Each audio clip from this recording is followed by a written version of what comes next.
Hey, GT, I know there are guys on the roster who have experience in the postseason, but for some of the younger guys, what will be your message to them to not let the moment get bigger than what it may be? Uh, the great thing about being young and not having been in the playoffs is that you're pretty green, naive to what's going on, and usually you allow yourself to just hoop and not really pay attention to the moment, which is great in situations like this. For those guys that I do see it affecting their game and how they're playing and maybe thinking too much.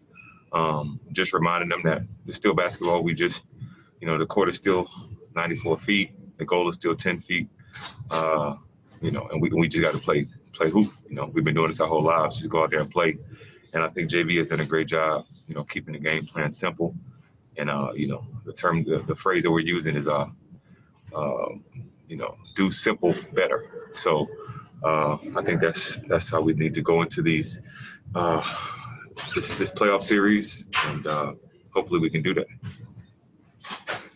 Brian? Hey, Garrett. What's up, man?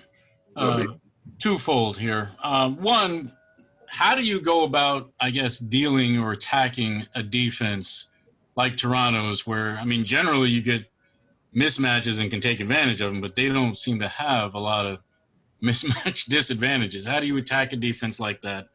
And secondly, it's obvious when watching you play that you have a pretty innate sense of how to, calm the game down or settle teammates down in the moment, in the big moment.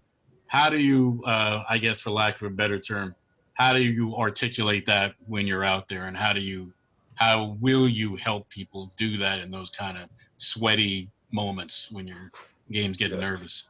Yeah, first off, Toronto's what they do best is scramble, run people off the line, just play very hard on the defensive end, and they cover for each other as much as they can. They collapse to the paint a lot. They don't like giving up layups, which means kick out threes will be open, but as a team you have to shoot them. You can't, their terms in NBA good to great. Passing up a good shot to get a great shot. Sometimes against Toronto, because of the way they're able to scramble, a good shot needs to be good enough. And we got to have confidence to catch it, make the right play once we get in the paint, kick it out, and let those shots fly. I think that's how you expose, if there is any mismatch, or even if there isn't, you expose their defense. I think we just got to catch and shoot, be confident shooting the basketball, even if people closing out at us. Secondly, I think the way that I do it is just to try to allow people to understand the bigger picture, whether it be a turnover that happens down the stretch or whether it be, a missed assignment or a team makes a run, just, reminding guys and Jamal, a lot of vets, I've got this from a lot of vets. Jamal is really, really good at it. Just reminding guys, hey, we might have been up 12, now we're up 3. They hit 3 threes in a row. We're still up 3 at the end of the day. If we're going into game 1 and we wanted to be up 3 going into the fourth quarter. No matter how we got to that point, we're up 3 going into the fourth quarter, in the first round of the playoffs. So that type of mindset, looking at the big picture, is really just how you got to hopefully get guys to understand and tell guys to, take a deep breath. Either we have a lot of time left to make a comeback or, we're playing good basketball in general. So let's continue to do that. Greg? Garrett, is there a mental hurdle when you're facing the defending champions, or does that sharpen everyone's focus? And secondly, just how would you describe the team's confidence level going into this game, especially coming off a great performance against Portland? Yeah, I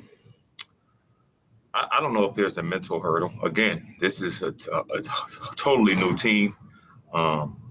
We haven't played them in the playoffs since I've been here. Obviously, this is my first time on the team. So, maybe if you were going against a team that was, the Jordan Bulls or the Magic Lakers, Kobe and Shaq.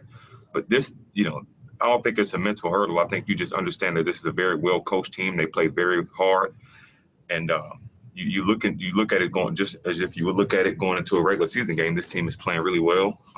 You know their strengths, you know their weaknesses, and you try to expose the weaknesses and, not let them get to their strengths. So I wouldn't say a mental hurdle. You just respect the team that they are right now understanding that they got to be the second seed for a reason.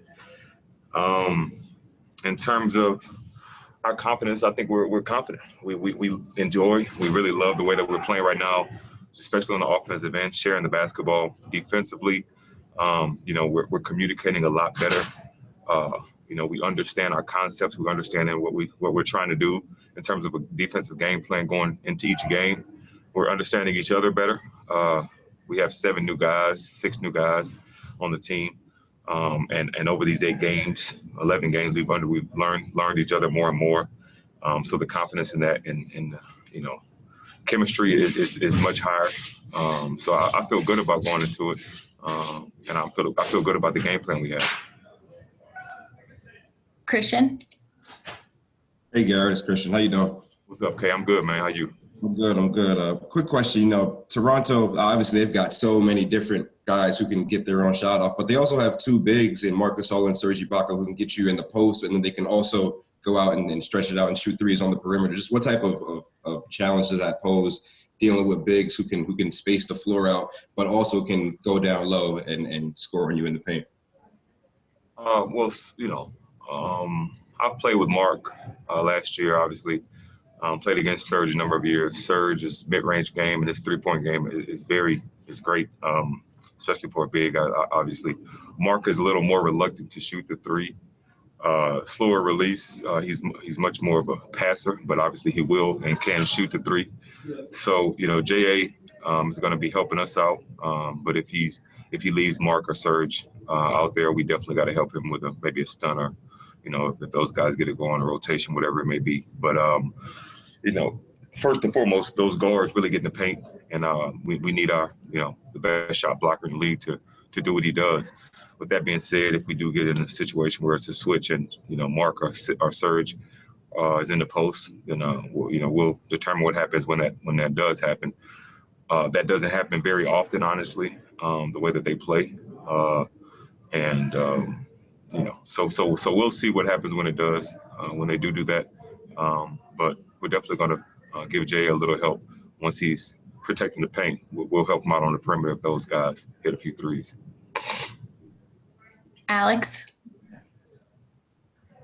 Hey, Garrett, I got 2 for you. Kind of piggybacking off of Christian's question, just Jared's averaged over 4 assists a game for you guys in the bubble. Where have you seen his passing grow the most, and how vital is that, obviously, given the matchups of Ibaka and Gasol?